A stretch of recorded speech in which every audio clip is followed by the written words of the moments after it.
കൊമ്പ് എന്താ രസല്ലേ? ഏയ് ഹായ്, എന്താ രസല്ലേ? എന്ത് രസല്ലേ അണ്ണാ? എന്താ കബിനി പോണ വഴി? കബിനി പോണ വഴി എങ്ക അണ്ണേ, എന്താ കബിനി പോണ വഴി തരുമാ?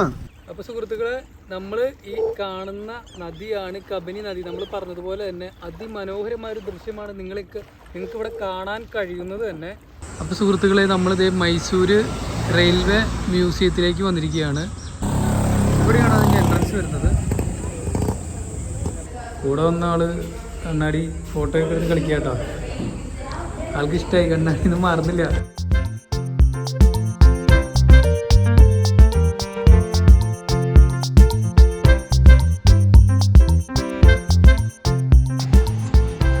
അപ്പം മച്ചാന്മാരെ, ഗുഡ് മോർണിംഗ്.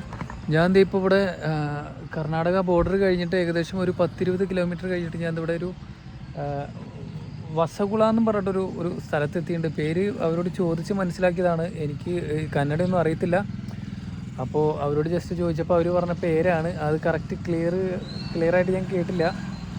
വസകുള എന്ന് എന്താണ്ടാണ് പറഞ്ഞത്. ഇവിടുന്ന് മൈസൂർക്ക് ഏകദേശം ഒരു അരമണിക്കൂർ ഉള്ളൂ എന്നാണ് അവർ പറഞ്ഞത്. അപ്പോൾ നമ്മൾ മൈസൂർക്ക് കിടക്കാൻ പോവുകയാണ്. അപ്പോൾ ഇവിടെ ഇറങ്ങാൻ കാരണം എന്താണെന്ന് ചോദിച്ചു കഴിഞ്ഞാൽ, ഇപ്പോൾ നമ്മുടെ പണ്ടത്തെ കേരളത്തിലെ പണ്ടത്തെ ഒരു ഗ്രാമാന്തരീക്ഷം ഇവിടെ കണ്ടതുകൊണ്ടാണ് ഞാനിവിടെ ഇറങ്ങിയത്. നിങ്ങൾക്ക് കാണാൻ കഴിയും. ഇപ്പോൾ അത് കണ്ടോ, അങ്ങോട്ടൊക്കെ പോയി കഴിഞ്ഞാൽ ആ ഒരു വഴി, ആ ചെറിയ വഴിയും ഒരു നല്ലൊരു വ്യൂ ആണ് കാണാനായിട്ട്. അതേപോലെ തന്നെ അത് ഇപ്പുറത്തും ഉണ്ട് വഴി. ഇതൊക്കെ നമ്മുടെ ഉള്ളിലേക്കും കാണാൻ നല്ല രസമുണ്ട്. ഞങ്ങളങ്ങനെ വരുന്ന വഴിക്ക് കബിനി റിവർ അങ്ങനെ വലിയ രീതിയിൽ ഞങ്ങൾ കണ്ടായിരുന്നു. അപ്പോൾ ഞങ്ങൾ അങ്ങോട്ടൊന്നും പോയി നോക്കാമെന്ന് വിചാരിച്ചു. അപ്പോൾ അങ്ങനെ ഒരു ലേക്ക് വ്യൂ റിസോർട്ട് എന്നും പറഞ്ഞിട്ട് അവിടെ ഒരു വഴി കാണുന്നുണ്ട്. നമുക്കൊന്ന് പോയി നോക്കാം എങ്ങനെയുണ്ടാവുമെന്ന്. ഓട്ടം നിർത്തിയ ബസ്സുകൾ. പക്ഷേ ഒന്ന് വഴിതാ നോക്ക്, ഇത് പശുവല്ല, എരുമയല്ല, കാളക്കൂറ്റന്മാരാണ്. തട്ടുവോ? ചെവി കേട്ടൂറാ. തട്ടിക്കഴിഞ്ഞാൽ അപ്പിടി ഉറപ്പാ. ഇവിടൊക്കെ പിന്നെ പശുവും ഇതൊക്കെ പറഞ്ഞു കഴിഞ്ഞാൽ ഭയങ്കര.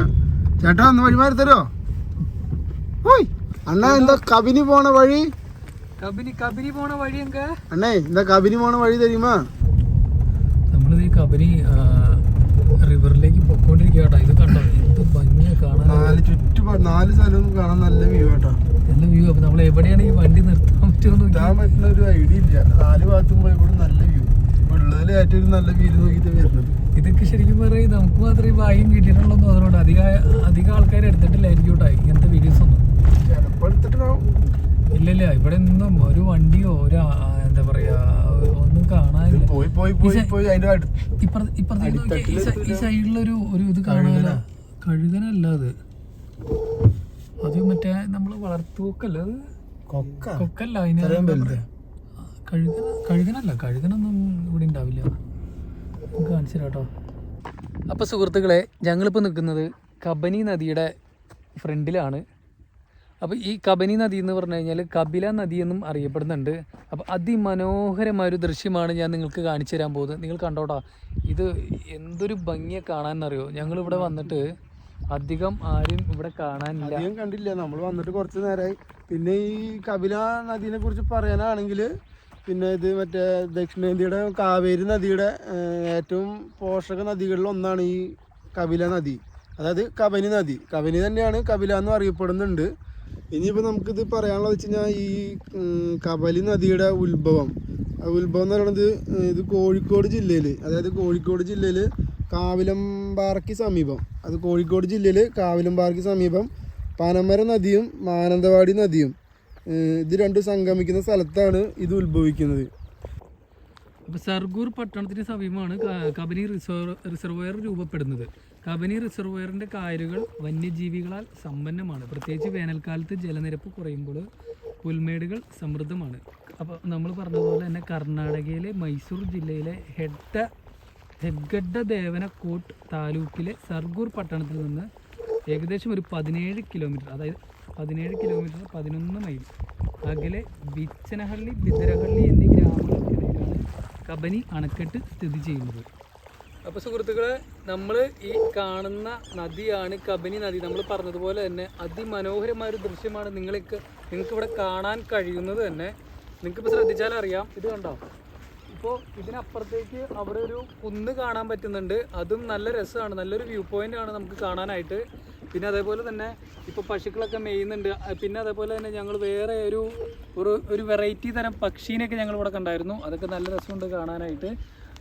അത് ഞങ്ങൾ വീഡിയോ എടുത്തിട്ടുണ്ട്, വീഡിയോയിൽ വരും, അത് കാണാൻ നമുക്ക് പറ്റും. അതേപോലെ തന്നെ ഒരു പ്രത്യേക ഒരു അറ്റ്മോസ്ഫിയറാണ് ഞങ്ങൾക്ക് ഇവിടെ ഇറങ്ങാൻ പറ്റിയത് തന്നെ. ഞങ്ങൾ വലിയൊരു ഭാഗ്യമായിട്ടാണ് കാണുന്നത്. ഞങ്ങൾ മൈസൂർക്ക് പോയിക്കൊണ്ടിരിക്കുകയായിരുന്നു. അപ്പോഴാണ് ഞങ്ങൾ റോഡ് സൈഡിൽ ഇങ്ങനെ ഒരു ഇത് കണ്ടത്. അത് ഞങ്ങൾ ഇറങ്ങി ഇവിടെ. അപ്പോൾ ഇറങ്ങി തന്നെ ഒരു വലിയൊരു ഭാഗ്യമായിട്ടാണ് ഞങ്ങൾ കാണുന്നത്. അത്രയും അതിമനോഹരമായൊരു ദൃശ്യമാണ് നമുക്കിവിടെ കാണാൻ കഴിയുന്നത്. അപ്പോൾ ഇവിടെ വരുന്നവർ മസ്റ്റായിട്ടും ഇത് കാണണം. കബനി നദി അല്ലെങ്കിൽ കപില നദി എന്നറിയപ്പെടുന്ന ഈ നദി മസ്റ്റായിട്ട് നിങ്ങൾ കാണേണ്ടതാണ്.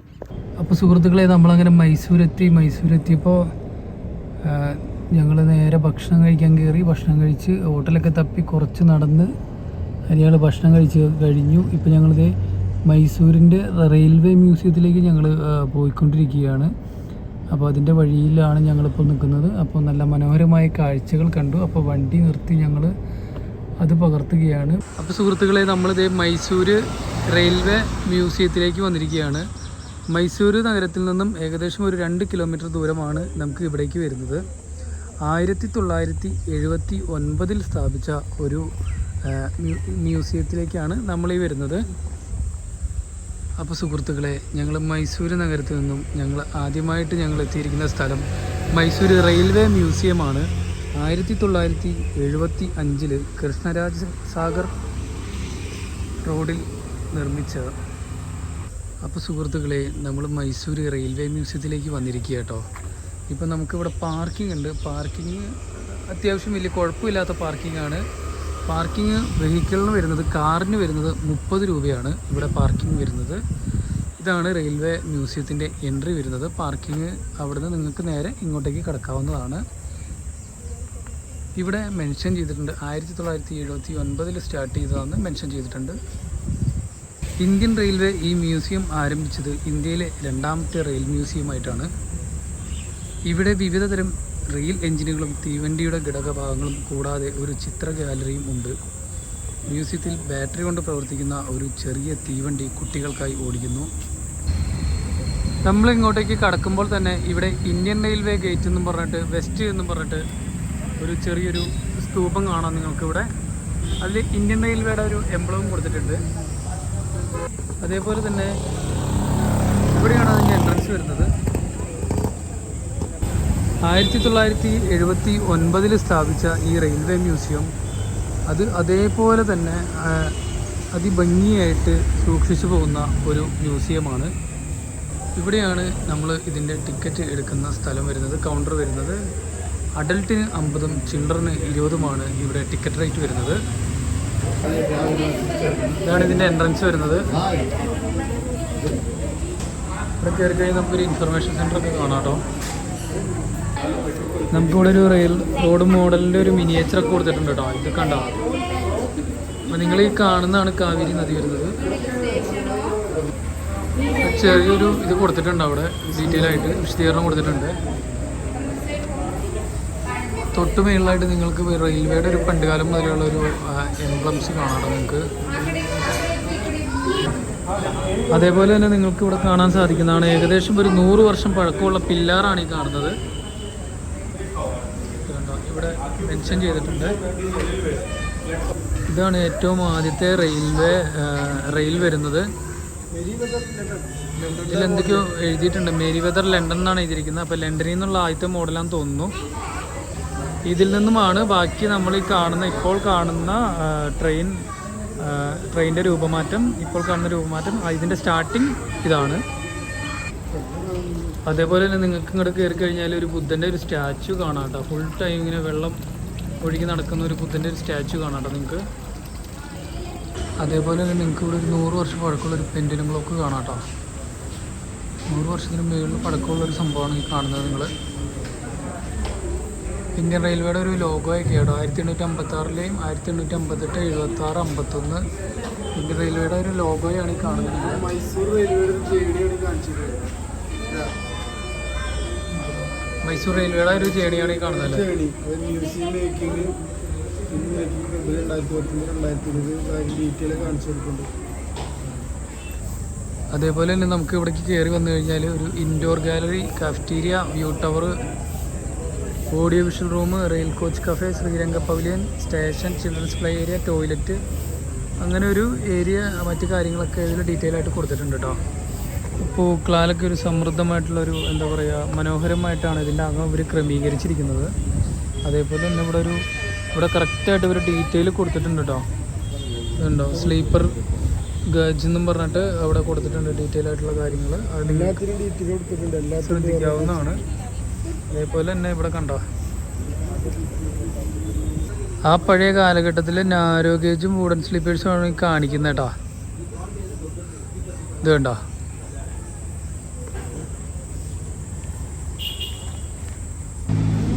ഇന്ത്യൻ റെയിൽവേയുടെ ഒരു മിഷൻ ആൻഡ് വിഷൻ എന്നൊക്കെ പറഞ്ഞിട്ട് ഇവിടെ ഒരു വലിയ ഫോട്ടോ ഒക്കെ കൊടുത്തിട്ടുണ്ട് കേട്ടോ.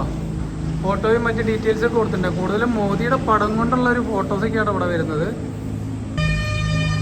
അതേപോലെ തന്നെ ഇതിൻ്റെ അകത്ത് മനോഹരമായ ഒരു കഫ്റ്റീരിയ അവർ ക്രമീകരിച്ചിട്ടുണ്ട് കേട്ടോ.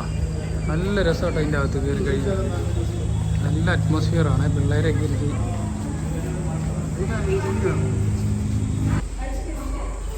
അതേപോലെ തന്നെ ഇവിടെ ഒരു പഴയൊരു കണ്ണാടി അതിൻ്റെ ഫ്രെയിമൊക്കെ കണ്ടിട്ടുണ്ട്. അപ്പോൾ കൂടെ വന്ന കണ്ണാടി ഫോട്ടോ ഒക്കെ എടുത്ത് കളിക്കുക കേട്ടോ.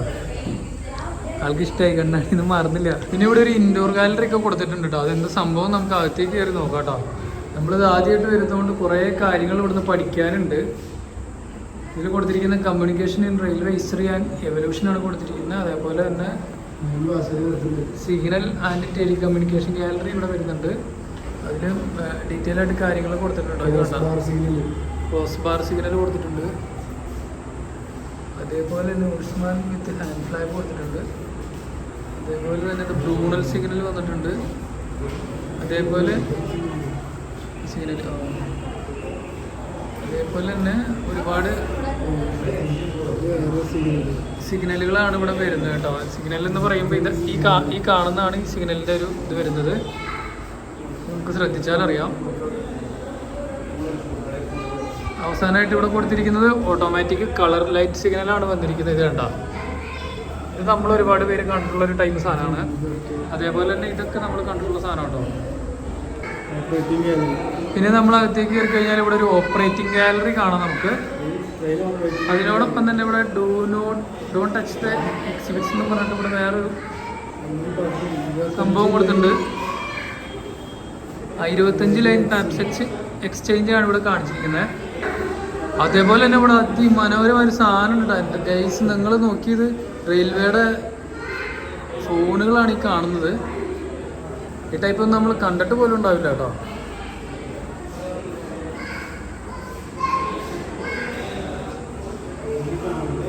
അതിപ്പോൾ എന്ത് ടൈപ്പ് സാധനങ്ങളാണെന്നൊക്കെ ഇവിടെ മെൻഷൻ ചെയ്തിട്ടുണ്ട്. അതേപോലെ ഇതിനകത്ത് വിൻറ്റേജ് ഗാലറി ഉണ്ട്. അതേപോലെ തന്നെ ഇവിടെ ഒരുപാട് പഴയ സാധനങ്ങൾ ഫോൺ തന്നെയാണ് ഈ കാണുന്നത് കേട്ടോ.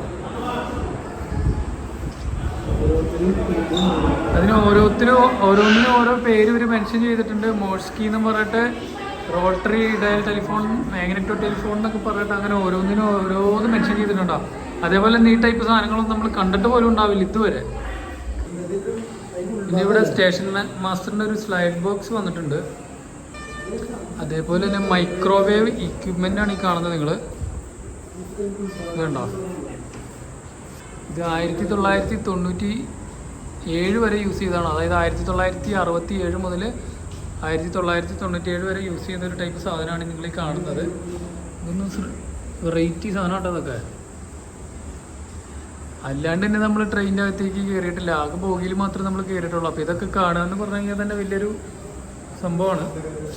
ഇത്രയും നേരം നമ്മൾ വെറൈറ്റി ഫോണുകൾ കണ്ടു. ഇത് തന്നെ വീണ്ടും വീണ്ടും വന്നിരിക്കട്ടെ. ഇത് കണ്ട, ഇത് മേളിലൊരു ഫോൺ കണ്ട. ഇതിലൊന്നും ഡു നോട്ട് ടച്ച് എന്ന് പറഞ്ഞിട്ടുണ്ട്. അപ്പോൾ ഇതിലൊന്നും തൊടാൻ പാടില്ല കേട്ടോ. ഇതൊക്കെ കണ്ടിട്ട് ലോക്കോ പൈലറ്റ് ഇരിക്കില്ല, ആ അതിൻ്റെ ഉള്ളിൽ സിസ്റ്റമാണ് കൺഫ്യൂഷൻ ഈ ടേബിളും അതിൻ്റെ കൂടെ തന്നെയുള്ളോ? ടേബിളല്ല, ഈ സംഭവം മാത്രം. പിന്നെ ഇവിടെ ഒരു സാധനം നമ്മൾ പ്രത്യേകം കാണുന്നുണ്ട്. ഇത് എന്തിട്ടാണോ? സിഗ്നലാണല്ലേ റെഡ്? മെൻഷൻ ചെയ്തിട്ടില്ല, മനസ്സിലാവും. അത് എന്താന്ന് മെൻഷൻ ചെയ്തിട്ടില്ല. എന്നാലും ഇത് കാണാനും പിന്നെ പഴയൊരു എന്തൊരു അലാം പോലത്തെ ഒരു സംഭവം തോന്നുന്നു. അതേപോലെ തന്നെ അന്ന് കാലത്തെ ലാമ്പുകളാണ് ഈ കാണുന്നത്. വെറൈറ്റി ലാമ്പുകളുണ്ടോ? സിഗ്നൽ ലാമ്പുകളാണ് ഈ കാണുന്നത്. അതൊക്കെ ജീവിതത്തിൽ ആദ്യമായിട്ടാണ് ഈ ടൈപ്പ് സാധനങ്ങളൊക്കെ കാണുന്നത്. അതേപോലെ തന്നെ നമുക്ക് ഇവിടെ ഒരു കൂളിംഗ് സിസ്റ്റം ഒക്കെ ഒരു കൊടുത്തിട്ടുണ്ടാകും. അതിമനോഹരമായിട്ട് കൊടുത്തിരിക്കുന്ന ഇതൊക്കെ നല്ല നല്ല രസമാണ് കേട്ടോ. ഇതിൻ്റെ അകത്ത് കയറിയ ഒരു കൂളിംഗ് ഒക്കെയാണ്. അതേപോലെ കുറേ ചെടികൾ ഇവരിവിടെ നട്ടു വെച്ചിട്ടുണ്ട്. സുഹൃത്തുക്കളെ, ഞാൻ ഈ വീഡിയോ ഇവിടെ അവസാനിപ്പിക്കുകയാണ്. ഇതുപോലത്തെ നല്ല നല്ല വീഡിയോസിനായിട്ട് നിങ്ങൾ ഈ ചാനൽ ലൈക്ക് ചെയ്യുക, ഷെയർ ചെയ്യുക, സബ്സ്ക്രൈബ് ചെയ്യുക. അപ്പോൾ ഇതിനും മനോഹരമായിട്ടുള്ളൊരു വീഡിയോ ആയിട്ടാണ് ഞാൻ ഇനി വരുന്നത്.